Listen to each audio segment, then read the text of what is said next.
Hello friends, welcome into NBA Weekly, brought to you by Autolist. Harris, let's dive in to some firings around the association. Let's do it. Frank Vogel, you're gone. He's gone, and it's not really surprising, seeing as the Magic have been terrible under him. But it wasn't his fault. It wasn't his fault, but I don't think Frank Vogel is that good of a coach. He had an amazing Pacers team, and they got roasted out of the playoffs 3 straight years. Sorry, Frank Vogel. I hope the Magic end up with, I don't even know who would fix their situation.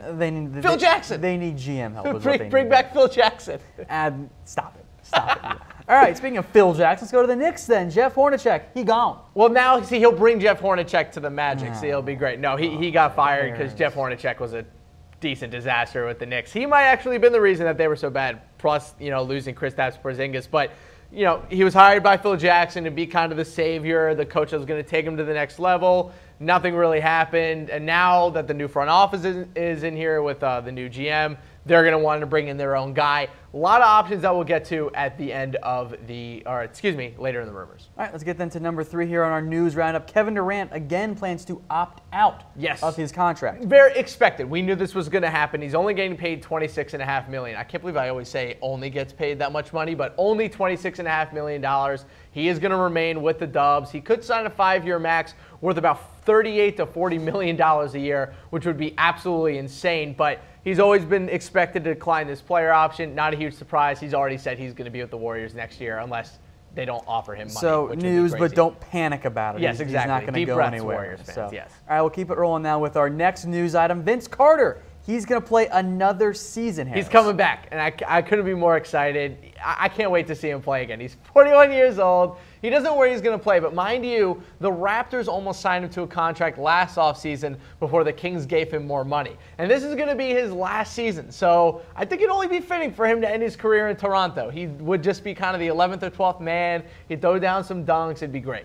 All right, we'll keep it rolling now with some more news here. Luc Mbah, Moute, he is out for the first round of the playoffs. He is. He dislocated his shoulder again, and he already did it once this season, so now it's doubly painful. I don't know. Tom, have you ever dislocated your shoulder? Yeah, it sucks. Yeah, it's terrible. It's worse the second time you dislocate it because it hurts even more because now all the cartilage plus all the other healing that your body has done gets completely undone. Now it's more painful. He's going to miss the entire first round. Probably will be back for the second round if so. All right, you're going to have to explain this next one to me here, Harris. I think everyone watching as well. Nikola Jokic has more triple-doubles than dunks. Yes. Okay, so this was an amazing stat that I came across. First things first, shout out to Mike Malone for the best quote of the NBA season, calling the best player on his team, quote, "He used to be a fat point guard." I love it. I think it's amazing. Also, the fact that Nikola Jokic apparently has the shortest vertical of any big man in the NBA and cannot jump more than 15 inches off the ground. That's almost statistically impossible. It's incredible. He only has 10 triple-doubles this season. He only has 8 dunks on the entire year. So, look, he has 10 triple-doubles, only 8 dunks. I've never heard of anyone having more triple-doubles than dunks, especially as a center. I can't believe it.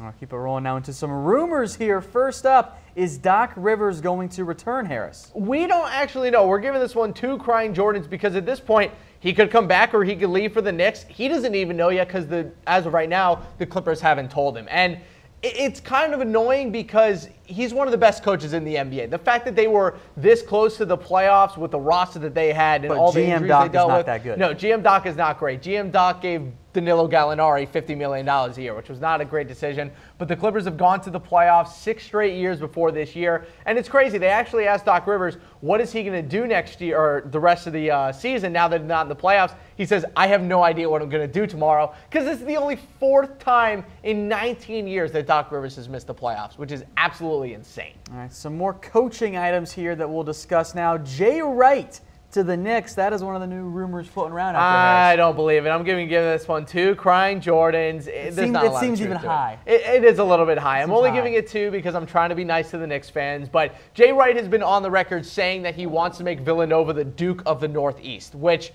that sounds like something he's going to have to actually stay at Villanova to be able to do.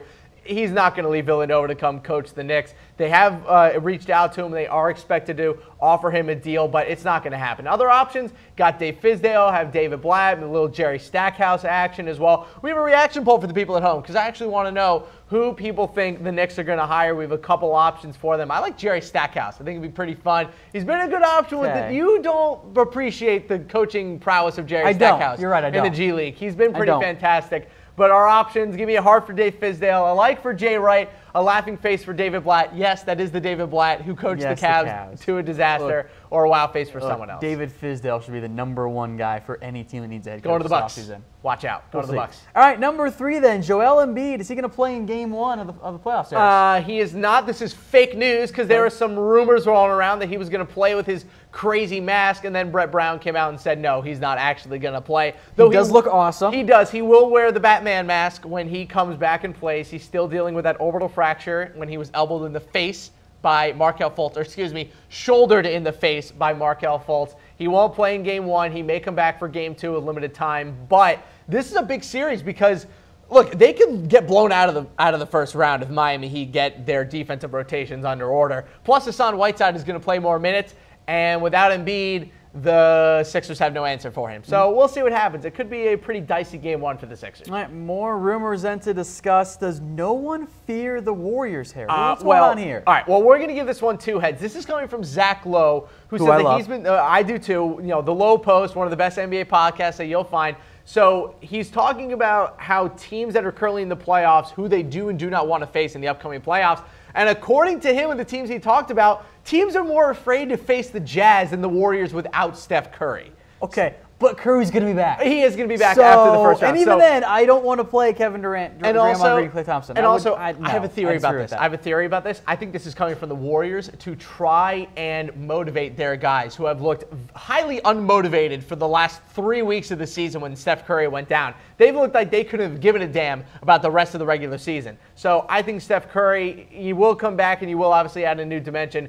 But at the same time, they probably aren't actually as scary. They might actually lose in the first round. I don't think they will, but it still could be a thing that could happen. We'll see what happens with the Warriors, but according to Zach Lowe, no one is afraid of them without Steph Curry. All right, I still don't really know if I really believe that one. All right, we'll keep it rolling then. Ty Lawson, is he back, Harris? He's back. Okay, you act like it's a big deal. It is a big deal. Is it though? Good for Ty Lawson. Come on. Yeah, good for him. With all the stuff he dealt with, and the alcoholism, and him going to China. He was a monster in China. He scored 44 points in his last game there. Got picked up by the Wizards. Now fills their last playoff spot. I think it's pretty cool. I think it's cool to have Ty Lawson back in the NBA. Okay. I remember how good he was in 2K when he came out as a rookie. He was fantastic, so I'm happy to have him back. I kind of regret letting you put this one in here because you're obsessed with it, but is Fortnite taking over the Lakers, Harris? Yes. Explain to those people who aren't nerds like you watching what Fortnite is. Fortnite is the most popular video game on the planet right now by a considerable margin, has multiple millions of players on it at any time, and is currently played by more NBA athletes than anything else during their off time, including many Lakers players. Now, everyone on the entire team is playing. Kyle Kuzma is playing. Brandon Ingram is playing. Lonzo Ball is also playing. And they held a charity stream on Twitch and raised over $20,000 for local Los Angeles charities. So it's great. It's fun. Glad to see that the Lakers are actually doing things together as buddies in their free time. It just so happens to be the best game ever, Fortnite.